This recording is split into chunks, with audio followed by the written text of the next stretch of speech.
ఒక్కరికి 100 గజాల చొప్పున ఇళ్ల స్థలాలు రెవెన్యూ ల్యాండ్ ఇచ్చినారు 399/1లో. ఇప్పుడు ప్రస్తుతం ఉన్న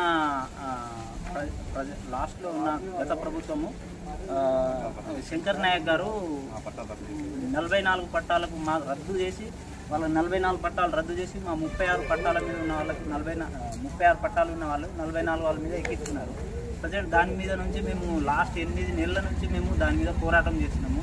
ఎంఆర్ఓ గారికి అప్పీల్ చేసినాము, డిప్యూటీసీకి, లోకల్ ఉన్న స్థానిక లీడర్లకి, ఎంపీ గారికి, ఎంఆర్ఓకి, ఎమ్మెల్యేకి, ఆర్టీఓ గారికి, లాస్ట్కి ప్రస్తుతం సీఎం రేవంత్ రెడ్డి గారి ప్రజావాణిలో కూడా మేము వినతి పత్రం అందించినాము. మా భూములు 100 గజాలు ఉన్న వాటికి మా భూములు మాకు కావాలని, మేము అది మా హక్కు, మేము తీవ్రవాదులం కాదు, మా భూములు మాకు కావాలి.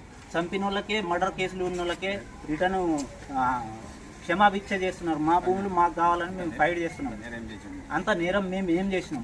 మా 100 గజాల భూములు మాకు కావాలని మేము వినతి పత్రం ఇచ్చినాము. ఇప్పుడు మీడియా ప్రముఖంగా మేము దండం పెడుతున్నాము. మా ఇల్లు మా భూములు మాకు ఇస్తే మేము దాన్ని చిన్నగా రేకులో గుర్సులో గుర్కెరామ్ తండ జీపీలో మా గ్రామ పంచాయతీలో 14 టీఆర్ఎస్ కార్యకర్తలు మా పట్టాలు క్యాన్సిల్ చేయించి 14 పట్టాలు టీఆర్ఎస్ కార్యకర్తలే తీసుకున్నారు. ఉప సర్పంచ్ 2, సర్పంచ్ 3 టీఆర్ఎస్ కార్యకర్తలు వాళ్ళు ఉన్నారే మా పట్టాలన్నీ క్యాన్సిల్ చేసి టీఆర్ఎస్ కార్యకర్తలే తీసుకున్నారు. దయచేసి మా పట్టాలు మాకు ఇవ్వాలని కోరుకుంటున్నాం. లేని లబ్ధిదారులకే కొన్ని పట్టాలు ఇవ్వడం జరిగింది. అయితే ఆ పట్టాలు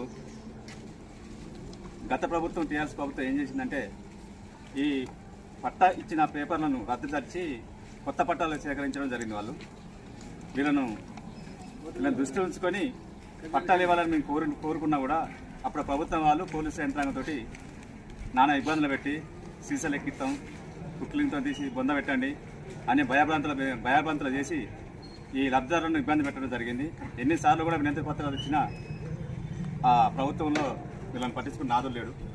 కనుక ఇప్పుడు వచ్చిన ఈ ప్రభుత్వం ఎమ్మెల్యే గారు ఈ విషయాన్ని స్పందించి వీళ్ళకు రావాల్సిన పాత పట్టాల ప్రకారమే ఇంకా లేని వారికి కూడా కొత్త పట్టాలు ఇచ్చి మా ఊరిని కాపాడవలసిందిగా. సార్, గత ప్రభుత్వము మాకు దశాబ్ది ఉత్సవాల్లో భాగంగా ఇంటి స్థలాలు లేని గిరిజన, ఎస్సీ, ఎస్టీ వాళ్లకు, బీసీ వాళ్లకు దశాబ్ది ఉత్సవాల్లో అసైన్డ్ కమిటీ వేసి అసైన్డ్ కమిటీలో ఎమ్మెల్యే, స్థానిక ఎమ్మెల్యే, కలెక్టరు, ఎంఆర్ఓ, ఆర్డీఓ ఉండి మాకు దశాబ్ది ఉత్సవాల్లో భాగంగా 45 మందికి ఇంటి స్థలాలు పంపిణీ చేయడం జరిగింది. కేసముద్రం విలేజ్, కేసముద్రం స్టేషన్, బుక్కేరామ్ తండకు సంబంధించిన లబ్ధిదారులకు ఇచ్చారు. ఆ తర్వాత మేము గృహలక్ష్మిలో భాగంగా ఇంటి నిర్మాణాలు చేపడదామని ఆగినాము. ఆ తర్వాత ఎలక్షన్ కోడ్ వచ్చి ఎలక్షన్ కోడ్లో గవర్నమెంట్ చేంజ్ కాగానే కాంగ్రెస్ పార్టీ అధికారం ఎంఆర్ఓ ఇప్పుడు దాదాపు 8 నెలల తర్వాత ఇంటి నిర్మాణాలు మేము చేసుకుంటా అంటే స్థానిక కాంగ్రెస్ పార్టీ రాజకీయ నాయకులతోటి వాళ్ళ ఒత్తిడి వల్ల మాకు ఎంఆర్ఓ ఇంటి నిర్మాణాలు చేపట్టొద్దు, మీరు చేపడితే మంచిగా ఉండదు, నేను చెప్పే వరకు మీరు ఎటువంటి నిర్మాణాలు చేయొద్దని మాకు భయభ్రాంతులకు గురి చేస్తున్నారు. మేము ఆడ ఇంటి నిర్మాణం చేసుకుందామని ముగ్గు పోసుకొని పునాది తీసుకొని దాదాపుగా ₹1,00,000 మెటీరియల్ తెచ్చుకొని ఆడ స్టార్ట్ చేస్తా అంటే రెవెన్యూ డిపార్ట్మెంట్ను, పోలీస్ డిపార్ట్మెంట్ను పంపించి ఆడికి మా ఇంటి నిర్మాణాలు మన ఎంఆర్ఓ గారు, కేశవంతరం మండల ఎంఆర్ఓ గారు ఆపివేయడం జరిగింది. ఆ తర్వాత మేము మా గోడును విలపించుకోవడానికి మహబూబాద్ కలెక్టర్ ఆఫీస్కు పోయి కలెక్టర్ సార్కు 2 సార్లు ప్రజా గ్రీవెన్స్లో ఫిర్యాదు చేయడం జరిగింది. ఫిర్యాదు చేసిన తర్వాత కలెక్టర్ గారు ఎంఆర్ఓ సార్ గారిని పిలిచి మీ సమస్యను పరిష్కరించామని నేను చెబుతాను, మీరు ఎటువంటి భయభ్రాంతులకు గురి కావద్దని మాకు కలెక్టర్ హామీ ఇవ్వడం జరిగింది. ఆ తర్వాత నిన్న ఎంఆర్ఓ సార్ దగ్గరికి వచ్చి, సార్ మాకు కట్టుకోవడానికి పర్మిషన్ ఇవ్వండి సార్, ఈ రాజకీయ ఒత్తిళ్లతోటి మేము అందరం గిరిజనులమే, బడుగు బలహీన వర్గాలకు చెందిన గిరిజనులమే, మాకు కట్టుకోవడానికి ఒక అవకాశం కల్పించండి సార్. దాదాపుగా 8 నెలలు చుట్టూ తిరుగుతున్నాం సార్, మీరు వచ్చిన కాంచెల్లి మీ దగ్గరికి తిరుగుతున్నాం అంటే మీకు ఎటువంటి పర్మిషన్ ఇయ్యను, మీరు ఏం చేసుకుంటారో చేసుకోండి, నా మీద ఫిర్యాదు చేసుకుంటారో చేసుకోండి, మీరు నా దగ్గరికి రావద్దు, ఆఫీస్ నుండి బయటికి వెళ్ళిపోవాలని మమ్మల్ని నిన్న భయపెట్టడం జరిగింది మా ఎంఆర్ఓ గారు.